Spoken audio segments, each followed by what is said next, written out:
नमस्कार, मैं हूं आपके साथ शिखा ठाकुर। आप देख रहे हैं राजनीति। यहाँ बात सिर्फ देश की सियासत की ही नहीं बल्कि बात राज्यों की राजनीति की भी होगी, जहां आपको आपके राज्य की हम हर एक खबर पूरी डिटेल के साथ देंगे। सबसे पहले आपको दिखाएंगे राजस्थान के तापमान पर कैसे असर होने वाला है जब बीजेपी के दिग्गज कमान संभालेंगे, तो साथ ही एमपी के घमासान से पहले शिवराज सिंह कहां ध्यान लगाने पहुंचे, ये भी डिटेल में बताएंगे।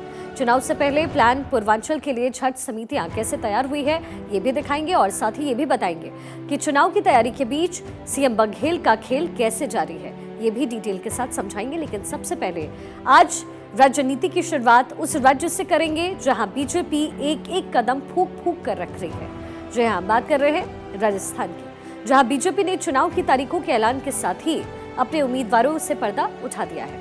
बीजेपी ने अपनी 41 उम्मीदवारों की पहली ही लिस्ट में 7 सांसदों पर दांव खेला, मगर बीजेपी की ये लिस्ट कई लोगों को नाखुश कर गई। ऐसे में राजस्थान की रणभूमि में इस लिस्ट के मायने क्या हैं, नफा और नुकसान के तराजू में इस लिस्ट से चुनावी लड़ाई किस रुख जा रही है, सब कुछ समझाएंगे आपको। लेकिन सबसे पहले इस रणनीति को समझने की कोशिश कीजिए कि कैसे बीजेपी इस पर काम कर रही है। सांसदों को, यानी 7 सांसदों को उतारा है यहाँ पर बीजेपी ने, जिसके बाद अंदर खाने से खबर ये है कि जो वहाँ मौजूदा विधायक हैं उनके अंदर नाराजगी है। और जाहिर तौर पर इस वक्त जिस तरीके से राजनीति करने की कोशिश बीजेपी कर रही है, कोई खुश तो कोई नाराज। लेकिन आपको हमारी पॉलिटिकल एडिटर अदिति नागर समझाएंगी कि राजस्थान के रण में इस वक्त कैसे दशा और दिशा दोनों बदल गई है। राजस्थान भाजपा की पहली 41 नामों की सूची के बाद भाजपा और कांग्रेस दोनों के अंदर खलबली मच गई है। दरअसल जो पहली सूची 41 नामों की आई है, उसमें वर्तमान स्थिति में 31 सीटों पर कांग्रेस का कब्जा है, 9 सीटों पर निर्दलीय का और केवल 1 पर भारतीय जनता पार्टी का। इसका मतलब ये है कि ये पूरी जो सूची आई है, ये डी कैटेगरी यानी कि भारतीय जनता पार्टी की कमजोर सीटों वाली कैटेगरी की सूची आई है। और इसका ये भी मतलब है कि ये तमाम नाम कांग्रेस के मजबूत सीट वाले नाम हैं, जहां पर कांग्रेस का पलड़ा भारी है। ऐसे में कांग्रेस अपनी रणनीति को बनाने और बदलने में लग गई है। लेकिन आपको बताएंगे कि राजस्थान भाजपा के अंदर क्या हुआ है। दरअसल इस सूची में 10 बागी हैं। 2018 में जो बागी थे उनको भारतीय जनता पार्टी चुनाव लड़ा रही है। इसमें एक IAS अफसर है और सबसे बड़ी बात है कि इसमें 7 सांसद भी हैं, 6 लोकसभा और 1 राज्यसभा। इसमें 7 नए चेहरे भी हैं और कुछ पुराने चेहरे भी। तो ये एक अलग तरीके का मिश्रण है। लेकिन बगावत वहाँ हुई जहाँ पर एग्जिस्टिंग MLA की टिकट काटी। अब आपको बिंदुवार समझाते हैं कि सबसे बड़ी बात, दिया कुमारी जिनको विद्याधर नगर की सीट दी गई। दरअसल इस पूरे 41 नामों की सूची में अगर भाजपा के लिए सबसे सेफ सीट कोई थी तो वो विद्याधर नगर थी। लेकिन वहाँ से जिसकी टिकट कटी है, रजवी जी की, उन्होंने इस पर आपत्ति जताई है।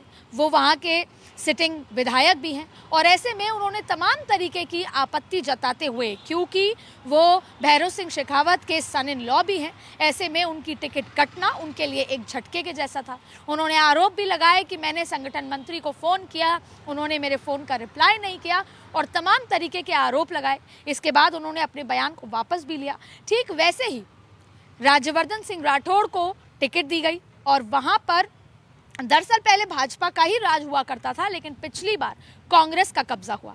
राजपाल सिंह शेखावत वहां से तैयारी कर रहे थे, वसुंधरा राजे के करीबी माने जाते थे और ऐसे में राजपाल सिंह शेखावत जैसे ही टिकट आई, उनका गुस्सा फूट पड़ा और उन्होंने साफ कहा कि झोटवाड़ा में भाजपा को खड़ा करने वाला व्यक्ति मैं हूँ।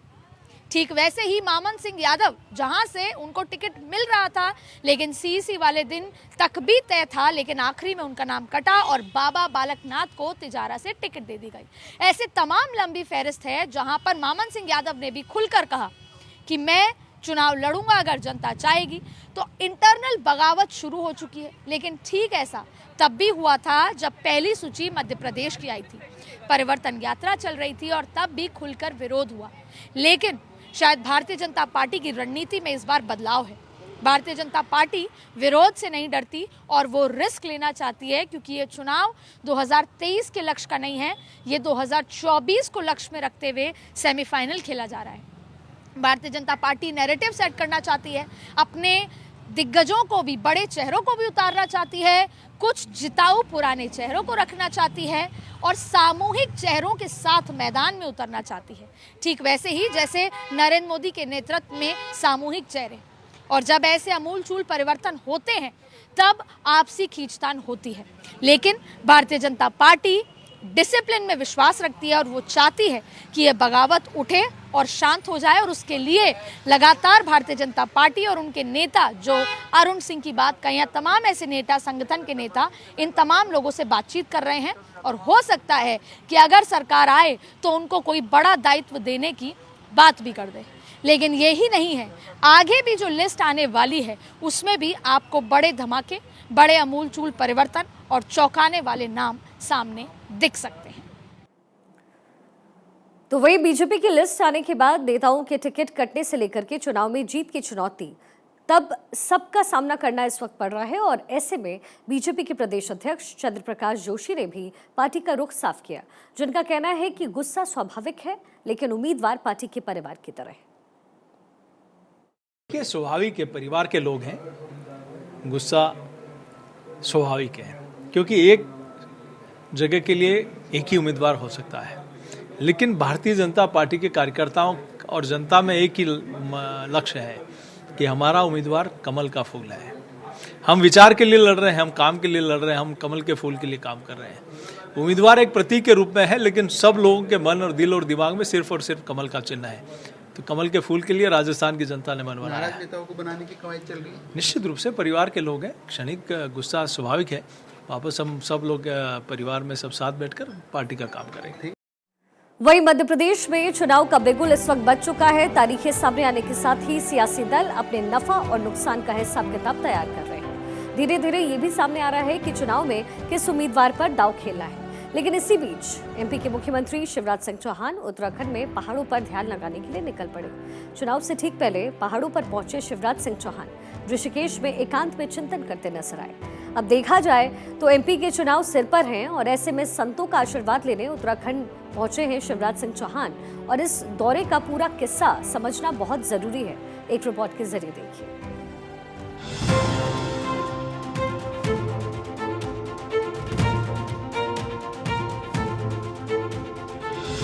राज्यों के चुनाव आ रहे हैं। 17 नवंबर पर नजरें टिकी हुई हैं। सीटों पर समीकरण बैठाए जा रहे हैं। बैठकों का दौर जारी है। कुल मिलाकर 5 के 5 राज्य में इस वक्त चुनाव का शोर है। मगर एमपी के चुनाव का शोर दूर छोड़कर प्रदेश के मुखिया शिवराज सिंह चौहान ने पहाड़ों का रुख किया है। मध्य प्रदेश में चुनाव का ऐलान हुआ भर था कि प्रदेश के मुख्यमंत्री शिवराज सिंह चौहान सीधे एमपी से उत्तराखंड की राजधानी देहरादून पहुंच गए। जॉली ग्रांट एयरपोर्ट पर शहरी विकास मंत्री प्रेमचंद अग्रवाल ने एमपी के सीएम का स्वागत किया। मगर शिवराज का उत्तराखंड जाना कांग्रेस को ना जाने क्यों विदाई का इशारा दिखा। मध्य प्रदेश की जनता विदा करेगी शिवराज सिंह जी को, जिन्होंने 18 साल हमारा प्रदेश को एक चौपट प्रदेश बना दिया है। इसमें कोई शक नहीं है कि मध्य प्रदेश की जनता त्रस्त है, हर वर्ग दुखी है। और शिवराज सिंह जी को ये बात भी एहसास हो रही है, भारतीय जनता पार्टी को भी ये बात एहसास हो रही है।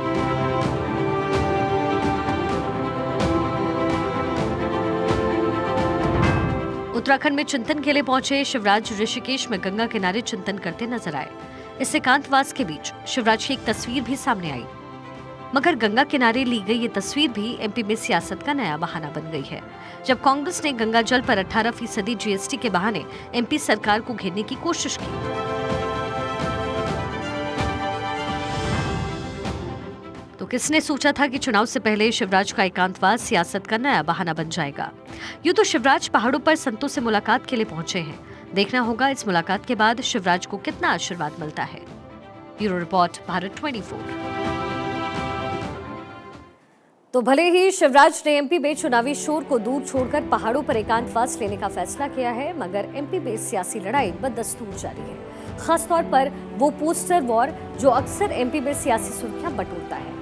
ऐसा ही एक पोस्टर फिर से ट्वीट हुआ जिसने एमपी की सियासत को एक नया रंग दे दिया। कांग्रेस की तरफ से किए इस ट्वीट में शिवराज की तस्वीर के साथ मामा का श्राद्ध लिखा गया। बस यही से पोस्टर वॉर में नई सियासी तकरार आकर के खड़ी हो गई। बात निकली और कितनी दूर तक गई, ये सब आपको रिपोर्ट के जरिए दिखाते हैं।